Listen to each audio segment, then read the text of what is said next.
तो दोस्तों, किसी भी साइंस फिक्शन या सुपर हीरो मूवी को देखने में मजा तो बहुत आता है, लेकिन अक्सर ऐसी मूवीज हर किसी को पूरी तरह समझ में नहीं आती, क्योंकि इन मूवीज की स्टोरी थोड़ी कॉम्प्लेक्स होती है। अगर एमसीयू की बात करें तो इसमें कैप्टन मार्वल एक ऐसी फिल्म है जो कि कई लोगों को अच्छी तरह समझ में नहीं आई। ये मूवी थोड़ी कंफ्यूजिंग है और इसकी कहानी बहुत घुमा फिरा के दिखाई गई है। इसीलिए आज मैं आपको कैप्टन मार्वल मूवी की पूरी स्टोरी शॉर्ट में समझाऊंगा। तो आइए देखते हैं।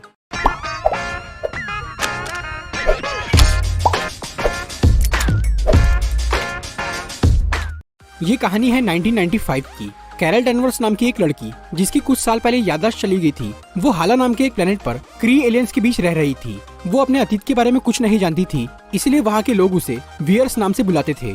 उस प्लेनेट पर सुप्रीम इंटेलिजेंस नाम की एक बहुत पावरफुल आर्टिफिशियल इंटेलिजेंस थी, जो कि वहाँ की रूलर थी।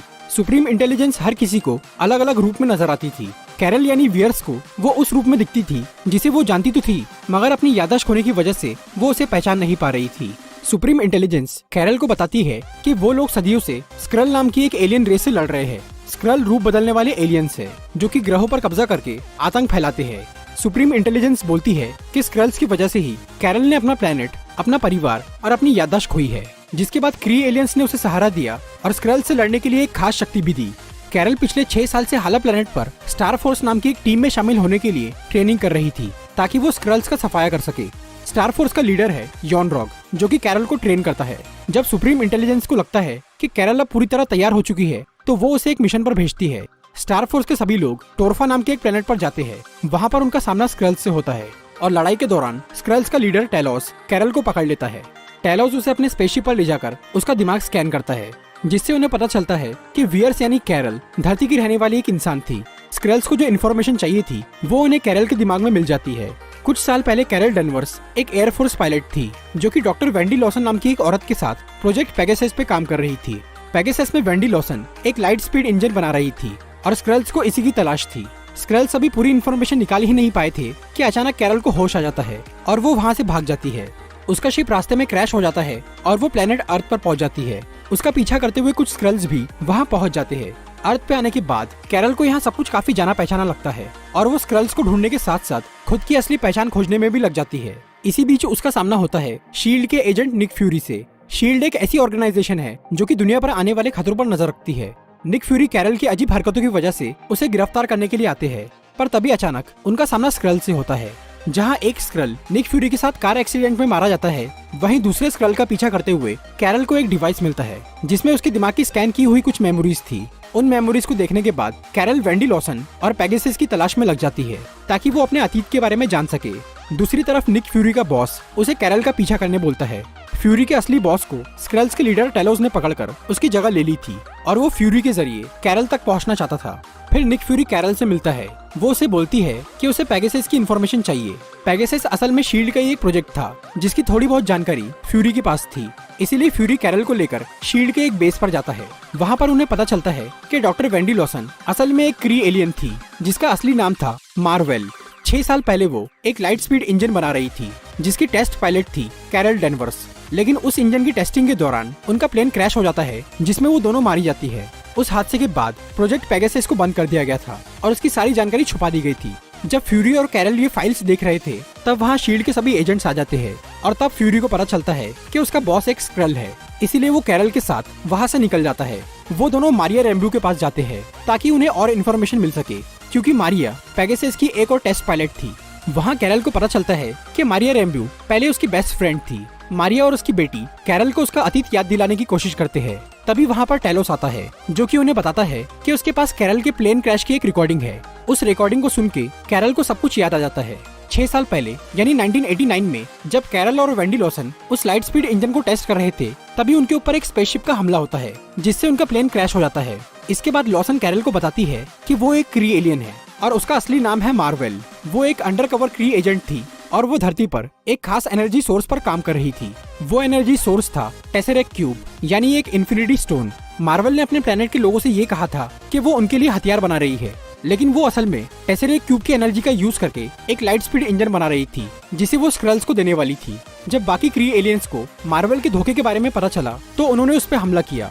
मार्वल अपने इंजन को तबाह करने की कोशिश करती है ताकि वो क्री के हाथ न लग सके, लेकिन तभी उसे यॉनरॉग मार देता है।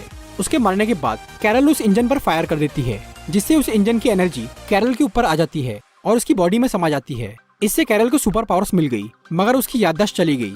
यॉनरॉक ने जब ये देखा कि कैरल जिंदा है और उसके अंदर उस इंजन की पावर आ चुकी है, तो वो उसे अपने साथ अपने प्लेनेट पर लेके चला गया। वो लोग कैरल की शक्ति का इस्तेमाल अपने दुश्मनों के खिलाफ करना चाहते थे। फिर यॉनरॉक ने कैरल की बॉडी में अपना ब्लड इंजेक्ट किया ताकि वो और ताकतवर बन जाए। इससे कैरल आधी क्री एलियन और आधी इंसान बन गई। सुप्रीम इंटेलिजेंस को ये समझ में आ गया था कि कैरल के अंदर बेहिसाब शक्ति है और कभी अगर उसकी याददाश्त वापस आ गई तो वो उन्हें नुकसान पहुंचा सकती है। इसीलिए उन्होंने कैरल की बॉडी पर एक इनहिबिटर चिप लगा दी ताकि वो कभी भी अपनी पूरी शक्ति का इस्तेमाल ना कर पाए, और उसे ये बोल दिया कि वो चिप उसकी पावर का सोर्स है। सुप्रीम इंटेलिजेंस ने हमेशा कैरल से ये झूठ कहा कि स्क्रेल्स बुरे एलियन हैं और वो आतंक फैलाते हैं, जबकि टेलोस ने कैरल को ये सच बताया कि बुरे तो असल में क्री है जो कि सब पर राज करना चाहते हैं। लेकिन स्क्रेल्स ने उनके सामने घुटने नहीं टेके, इसलिए वो उनके जानलेवा दुश्मन बन गए और उनका प्लेनेट तबाह कर दिया। तब से स्क्रेल्स यहाँ वहाँ छुपते फिर रहे हैं। मार्वल ये समझ गई थी कि उसके साथी गलत है, इसीलिए उसने स्क्रेल्स की मदद करने का फैसला किया। वो स्क्रेल्स को एक लाइट स्पीड इंजन देना चाहती थी ताकि वो क्री की पहुंच से बहुत दूर निकल जाए और किसी नए प्लेनेट पर अपना घर बसा ले। टेलोस कैरल को बताता है कि वो लाइट स्पीड इंजन तो तबाह हो गया था, लेकिन उसका एनर्जी सोर्स अभी भी सुरक्षित है और वो मार्वल की लैब में रखा हुआ है। फिर टेलोस, कैरल, निक फ्यूरी और मारिया रैम्बू सब मिलकर मार्वल की लैब ढूंढते हैं, जो कि उन्हें स्पेस में मिल जाती है। वहाँ पर उन्हें वो एनर्जी सोर्स यानी टेसेरेक्ट क्यूब मिल जाता है। इसके साथ ही उस लैब में टेलोस की फैमिली और कुछ स्क्रल्स भी मौजूद थे, जिन्हें मार्वल ने वहाँ छुपा के रखा था ताकि क्री उन्हें मार न सके। पर अब क्री सोल्जर्स उस लैब तक पहुँच ही गए। यहाँ वो आते हैं टेसेरेक्ट क्यूब लेने और अपने दुश्मनों को मारने। कैरल उन्हें रोकने की कोशिश करती है, मगर यॉनरॉक उसे उस चिप के जरिए कंट्रोल कर लेता है।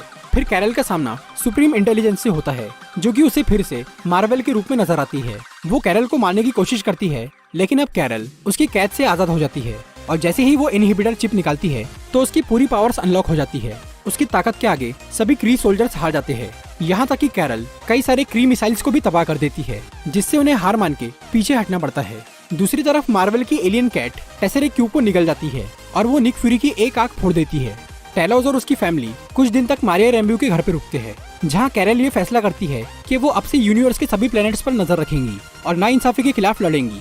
कैरल निक फ्यूरी को उसका पेजर अपग्रेड करके देती है ताकि वो इमरजेंसी में उसे कांटेक्ट कर सके, और फिर कैरल स्क्रल्स के लिए एक नया प्लेनेट ढूंढने निकल जाती है।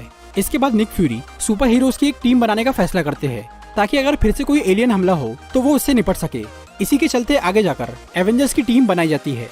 फिर कुछ टाइम बाद वो एलियन कैट गूज अपने अंदर से टेसेरेक्ट क्यूब बाहर निकाल देती है। मूवी के खत्म होने के बाद जो मिड क्रेडिट सीन आता है उसमें 2018 का टाइम दिखाया जाता है। यहाँ हमें एवेंजर्स इन्फिनिटी वॉर के बाद की सिचुएशन दिखाई जाती है।